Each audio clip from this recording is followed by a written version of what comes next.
Do you learn about how the coffee beans are stored? Hi, welcome to Coffee Mythbuster. I am Cindy, authorized trainer of Specialty Coffee Association. We would like to explore on today's topic the role of aging and post-harvest storage in shaping the sensory properties of coffee beans. When we savor a cup of coffee, we often focus on the varietal, the terroir, or the processing method, but what happens to the bean after it leaves the farm is just as critical. The way coffee is stored, whether it's resting in parchment, aging in barrels, or sitting in a warehouse, can transform its flavor, aroma, and texture in profound ways. Today, we'll dive into the science, art, and nuances of coffee aging, examining how storage conditions, time, and intentional aging practices create the sensory experiences we cherish. This is a journey through time and taste, and I'm thrilled to share it with you. Let's begin by framing the concept of aging in coffee. Unlike wine or whiskey, where aging is often celebrated as a deliberate craft, coffee aging has a more complex reputation. Freshly roasted coffee is typically prized for its vibrancy, but the journey from harvest to roaster involves months, or even years of storage that can subtly or dramatically alter the bean's character. Post-harvest storage encompasses everything from how green coffee is stored in parchment or as green beans to experimental aging techniques like barrel aging or extended resting in controlled environments. Each decision along this path influences the sugars, acids, and volatile compounds that define a coffee's sensory profile. To set the stage, imagine a lot of Ethiopian yirgacheffe, harvested and processed with care, its beans bursting with potential for jasmine, lemon, and berry notes. Now picture those beans stored in different ways. One lot rests in parchment at the farm for 6 months, another sits in a grain sack in a humid warehouse, and a third is aged in a whiskey barrel for a year. By the time these beans reach the roaster, their flavors will tell very different stories. Today, we'll explore the key factors of post-harvest storage, time, environment, packaging, and intentional aging, and how they shape the coffee in your cup. Let's start with the basics, the role of time in coffee storage. Once coffee is harvested and processed, it enters a resting phase, typically as green beans or in parchment, the protective husk around the bean. During this period, the beans are still alive, undergoing slow chemical changes that affect their sensory properties. Freshly processed green coffee is often described as green or grassy in flavor, with sharp, astringent notes. Resting the beans for a few months, typically 2 to 6, allows these compounds to mellow, letting the coffee's true flavors emerge. This resting period is particularly important for washed coffees, which are prized for their clarity and brightness. Take a washed Colombian Caturra from Huila, grown at 1,600 meters. Fresh off the drying patio, it might taste harsh, with vegetal or metallic notes. After resting in parchment for 3 months in a cool, dry warehouse, those notes soften, and the coffee develops its signature green apple, caramel, and mild acidity. The science here involves moisture stabilization and enzymatic activity.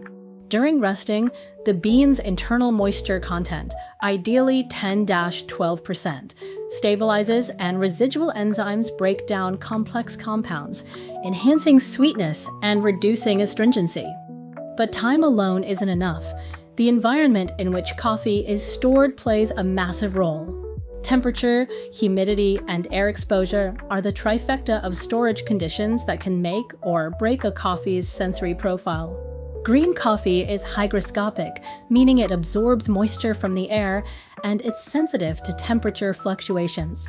Ideal storage conditions are cool, 15 to 20 degrees Celsius, dry, 50 to 60% relative humidity, and stable, with minimal exposure to oxygen or light. Let's consider humidity first. High humidity, above 65%, can cause green coffee to absorb moisture, leading to mold growth or accelerated degradation of flavor compounds. A bourbon from Rwanda's Lake Kivu region, stored in a humid warehouse, might develop musty, earthy off flavors, masking its natural cranberry and brown sugar notes. Low humidity, on the other hand, can dry out the beans, reducing their density and dulling flavors. A Kenyan SL28 stored in an overly dry environment might lose its vibrant blackcurrant and grapefruit acidity, tasting flat or woody instead. Temperature is equally critical. High temperatures above 25 degrees Celsius speed up chemical reactions in the bean, degrading acids and volatile aromatics that contribute to brightness and complexity. Imagine a geisha from Panama's Bouquet, stored in a hot warehouse for a year. Its delicate jasmine and peach notes could fade, replaced by muted, nutty flavors. Cooler temperatures slow these reactions, preserving the bean's potential. This is why many exporters store coffee in climate-controlled warehouses, especially for high-value lots like geisha or SL28. Oxygen and light exposure also affect aging. Oxygen oxidizes lipids and other compounds in the bean, leading to rancidity or stale flavors. Light, particularly UV light, accelerates this process. A Typica from Guatemala's Antigua, stored in clear plastic bags under bright lights, might taste papery or faded after just a few months. Proper packaging, such as GrainPro bags or vacuum-sealed containers, minimizes oxygen exposure, preserving freshness.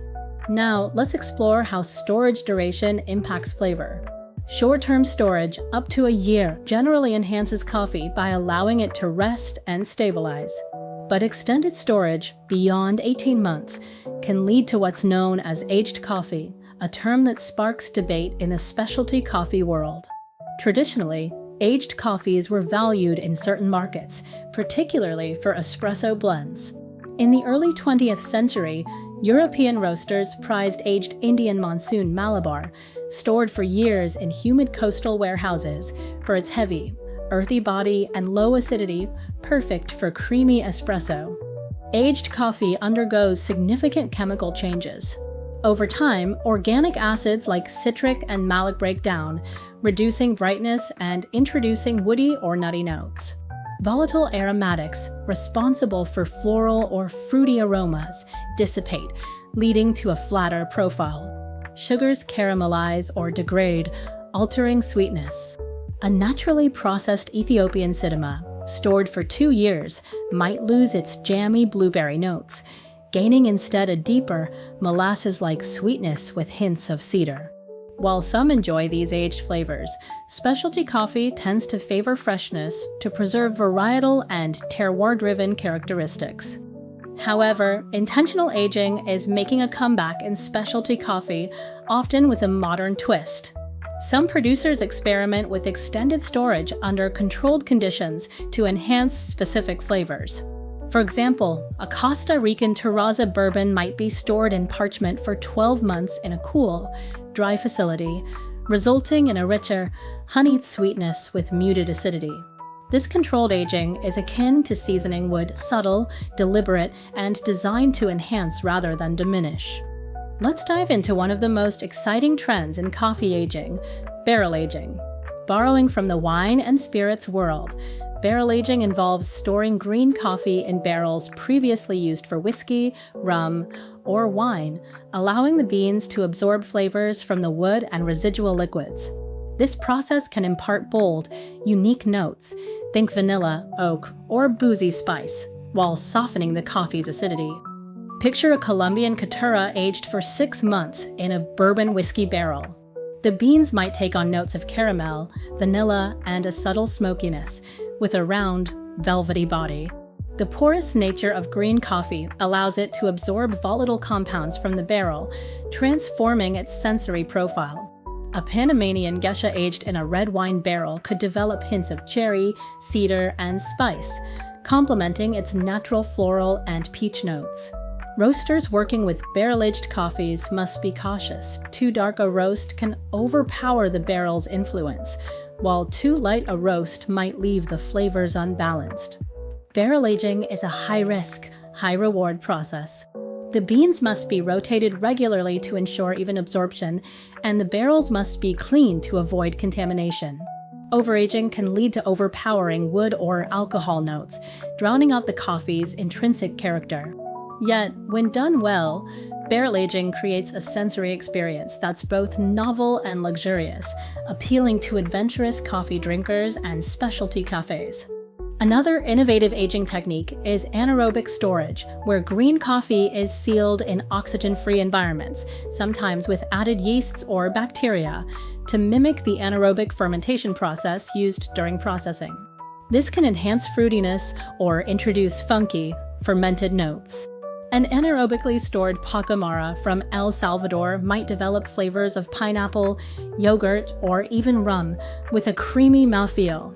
This method is still experimental, but it's gaining traction for its ability to push flavor boundaries. Let's bring this to life with a story. Imagine a farm in Ethiopia's Yirgacheffe producing a washed gesha lot. One portion is stored in GrainPro bags in a cool, dry warehouse for 3 months, resulting in a vibrant cup with jasmine, lemon, and a clean finish. Another portion is stored in jute bags in a humid warehouse for a year, developing musty, earthy notes that mask its floral character. A third portion is barrel-aged in a rum cask for 6 months, gaining notes of molasses and spice. The same beans, but 3 distinct sensory profiles, all shaped by storage. As members of the SCA, you can harness the power of storage to elevate your craft. Roasters, consider how storage affects roast profiles. Freshly rested beans might need a lighter roast to highlight acidity, while aged or barrel-aged beans can handle darker profiles to emphasize body and sweetness. Baristas use storage stories to engage customers, explain why a barrel-aged coffee tastes of whiskey or why a freshly rested lot bursts with fruit.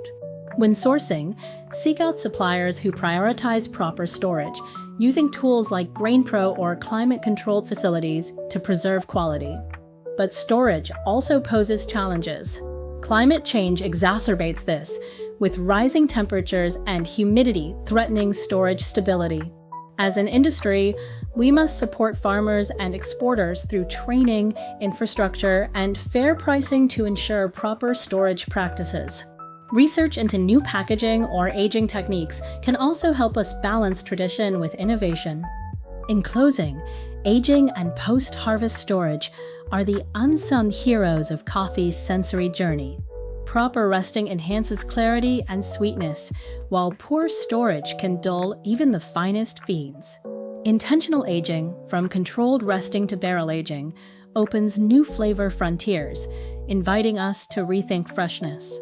As we savor these coffees, let's honor the farmers, exporters, and roasters who navigate the complexities of storage to bring us exceptional cups. Thank you for joining me on this exploration of aging and coffee. Let's keep tasting, learning, and celebrating the extraordinary world of coffee. To support our channel, please follow our Instagram and subscribe our YouTube channel. Enjoy the coffee moments. See you. Unlock the world of coffee with the Coffee Skills Program, your gateway to master the art and science of coffee. Whether you're an aspiring barista or simply a passionate coffee lover, the Introduction to Coffee course is the perfect starting point. You'll learn about coffee origins, flavor profiles, and brewing techniques while gaining hands-on skills to prepare exceptional coffee. Whether you dream of crafting the perfect espresso or deepening your appreciation for every sip, this course equips you with the knowledge to take your love for coffee to the next level. Don't just drink coffee, experience it. Start your journey today.